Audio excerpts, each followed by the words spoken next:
Oh, hey everyone. So I thought I'd do a quick video today on how to tram your spindle and also how to set up your table so that it's dead flat. And that's really important to do before you go ahead and tram your spindle, because if your table's not flat, then the results that you get from tramming are not going to be accurate. So what is tramming? So tramming is when you make sure that your spindle is absolutely perfectly perpendicular to the table that you're cutting on. You want it perfectly plumb in both directions, both front to back and side to side. It has no twist or lean like that. And there are certain tools that you're going to need to get that job done and to do it correctly. So let me first go over with you the stuff that you're going to need to get this done. And the first thing you're going to need is a surface plate.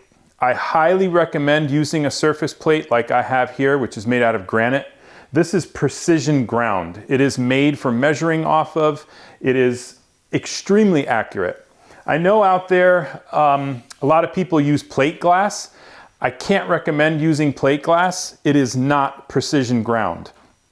It will have waves in it, and it is not the plate glass of old like we had many, many years ago. Glass was ground at first and then polished to what it was. So it was pretty flat. Not as flat as a surface plate, but it's much better than what we have today. So again, I can't recommend using plate glass, using a block of wood that you think is really, really flat. It's not gonna work. Or even acrylic for that matter. None of that stuff is precision. That's what it's made for, and that's why I highly recommend that you use it to get the best results from your tramming. So, okay, now that we have the surface plate, you're going to need a device to do the actual tramming. And what I have here is a tramming tool from Stupid Simple Tools, and it's a really great piece. It has many spots that you can put gauges into it, and I like, for accuracy, to go in the widest setting, which is in a 6-inch circle. It comes with analog gauges. I don't use them. I don't particularly think that they're, let's just say that they're easy to read and very accurate. These have to be configured, set up before you start with them. So I just took them out. I don't use them. I have a digital gauge. It fits right in the slot perfectly. So that's what I use. And there's no need really to use 2 gauges on both sides. It's just more confusing. We're really measuring in a 360-degree circle, so 1 gauge is more than enough. So you need the tool, the gauge, surfacing plate.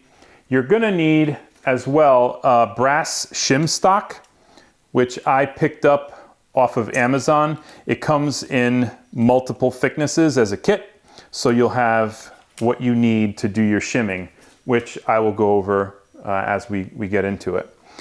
You'll also need, and this is kind of optional, but I highly recommend it. I have a machinist's straight edge. This is I believe a 24-inch, and it's precision ground as well. It's extremely straight. So I will get into why you're gonna need this as well. And then just adjusting tools to adjust your spindle to get it into the correct tram. Okay, so now that we've gone over all of the tools and things you're going to need to tram your spindle, let's first go into what you need to do to your table before you actually tram it. And I'm gonna jump behind the camera and I'm gonna show you some close-ups of what I've done to my table to get it dead flat. Okay guys, so it's very important that your table is level, both in the x-axis, as you can see here, okay, in both the x-axis and the y-axis, to make sure that there's no twist in the table whatsoever, that it's completely dead flat. And to achieve that, my shop here is on an old garage floor, which has a slope to it, and it is pitched.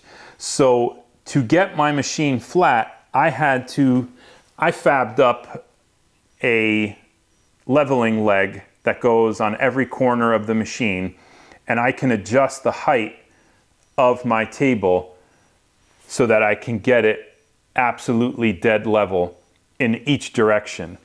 And as you can tell, you know, there's quite a bit of space there under the wheel for when I move it around. So I've had to jack up the machine in the front quite a bit to get it level. So once I got the table, which the machine sits on, dead flat and completely rigid, I then went ahead and, knowing that my table, my hybrid table, has already been machined flat, I didn't want to disturb that in any way, shape, or form. That's where the straight edge is going to come in. So let me take this level out of the way here. And what I went ahead and did is I went ahead and drilled holes through my hybrid table on every one of the seams, as you can see there, and I put a drywall screw down into my hybrid, through my hybrid table and into the table below that holds it. So you can see I did that all throughout the table. And what that does is it holds the hybrid table down firmly to the base table that it's sitting on. And there's no deflection in it or any sort of movement whatsoever, so that it's really, really rigid. I ended up putting my hand on the table and, you know, moderate pressure. And I just want to show you what happens when I press on my table to the gauge. Look at that. So I'm just applying a little bit of pressure on my table, and I can make the needle move. Right there is 2 thou. I can put a little more pressure and get it to about 5 thou deflection in my table. Okay guys, so here it is now after I have put in all of the screws and fastened the hybrid table to the base table. So you'll see it with same moderate pressure, I can only get it to go a 1/2 thou of deflection. And even if I push really hard, I really can't get it to go any more than a 1/2 thou.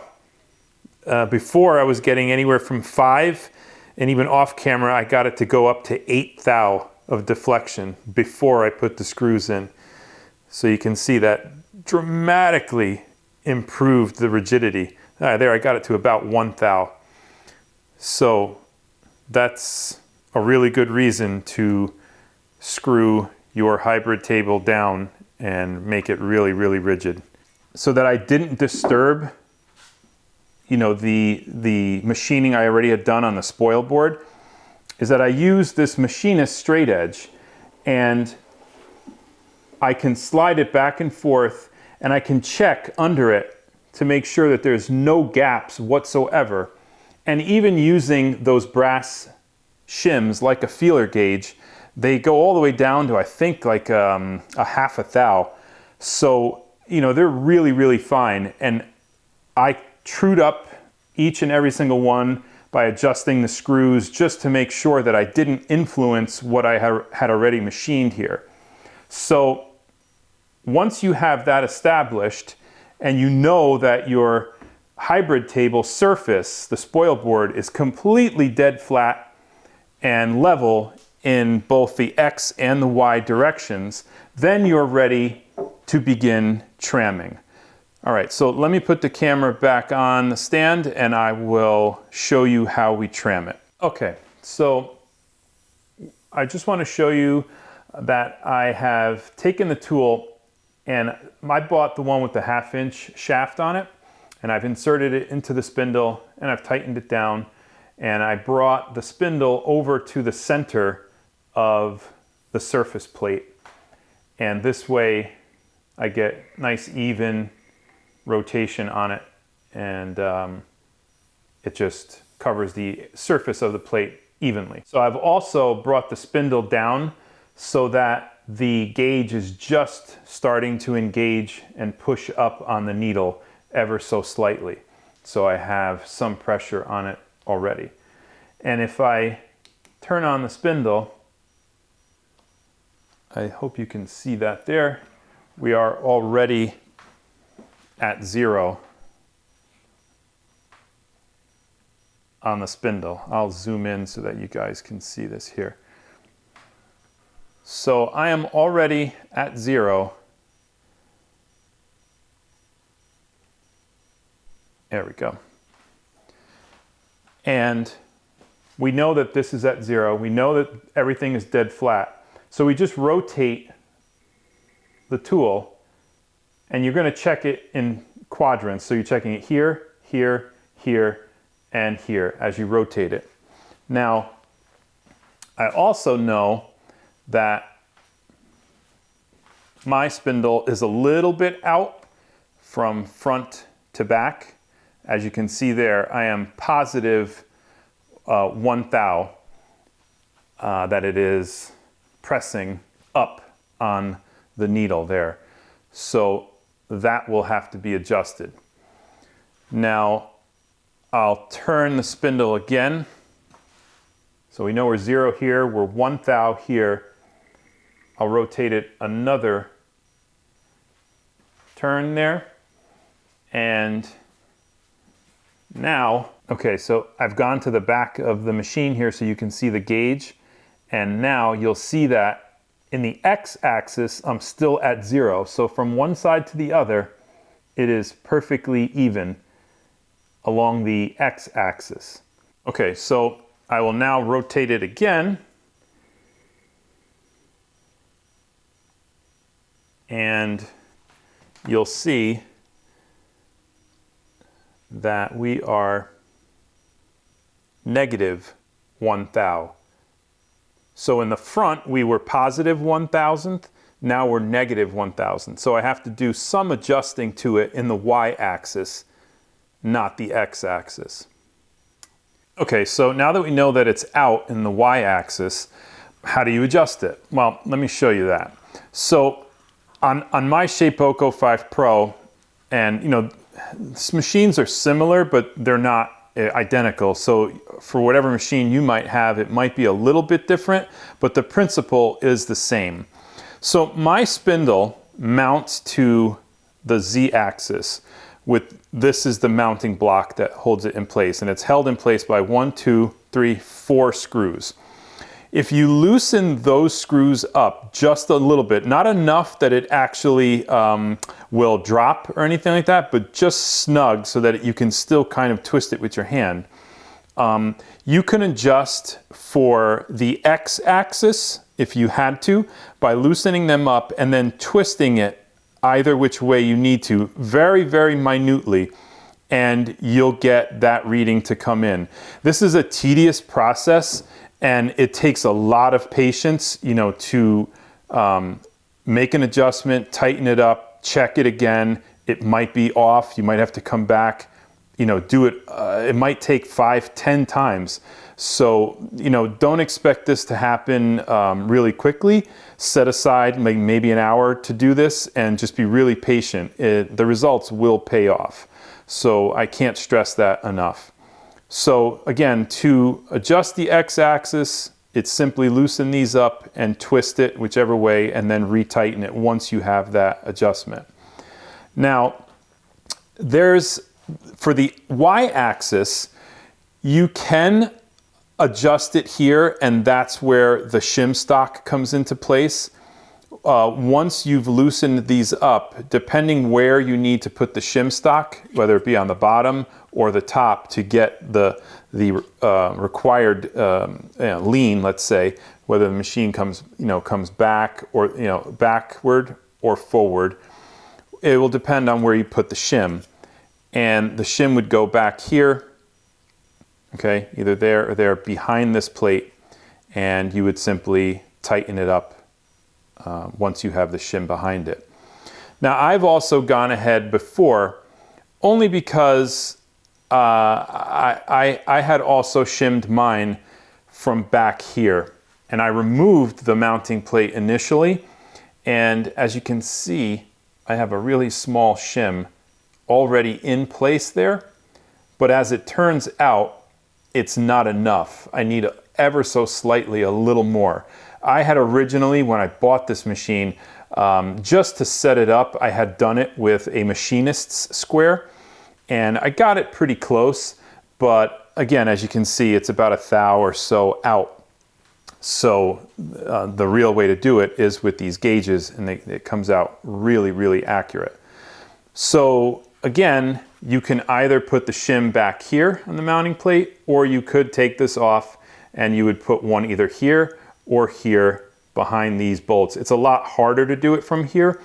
I just find that this mounting block is really narrow, and putting a shim back here, it doesn't seem like it's enough surface for me that it will stay true flat. I don't know, it just doesn't look big enough. So that's why I went to the back here and put my shims, you know, either here or here.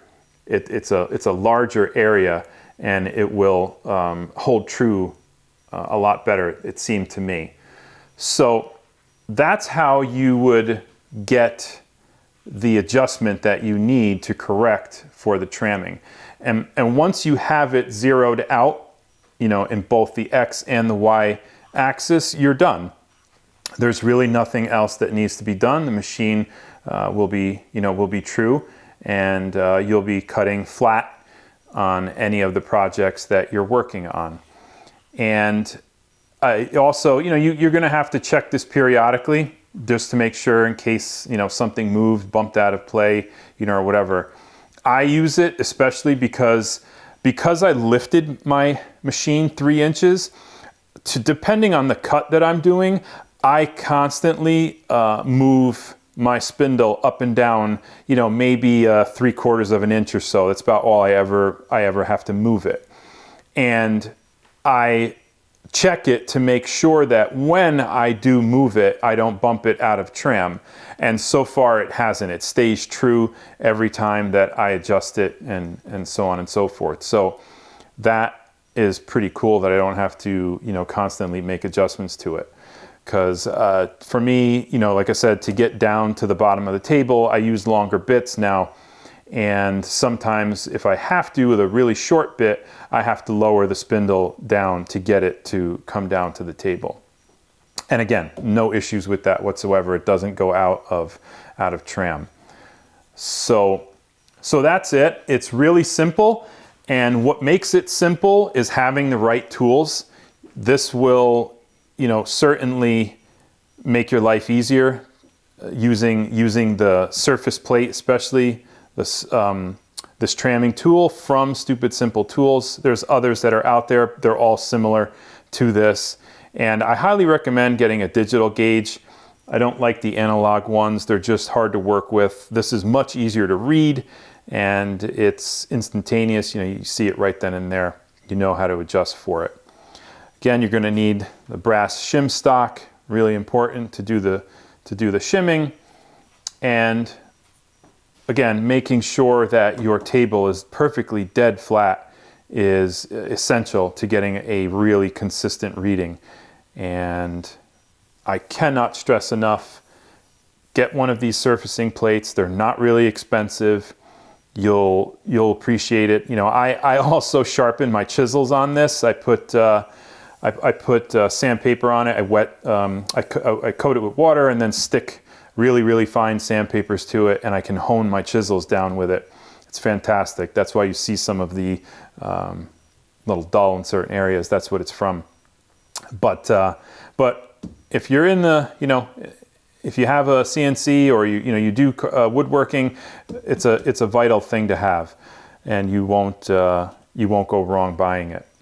All right, so that's it for how to tram your spindle. I hope you guys found this useful, and it will be a pretty simple process, as long as, like I said, you have the right tools that will make it easier for you. If you try to come up with your own, let's say, device for tramming, you know, I've seen people use blocks of wood with clamps on the spindle. Don't go that route, please. This is a precise machine, okay? You spent a lot of money on it. Go the extra distance and just get the right tools. You're gonna need to use them over and over, you know, to periodically check it. You won't go wrong buying the extra tools for it. It's necessary for this level of machine to get and maintain that level of precision. So again, hope you guys found it useful.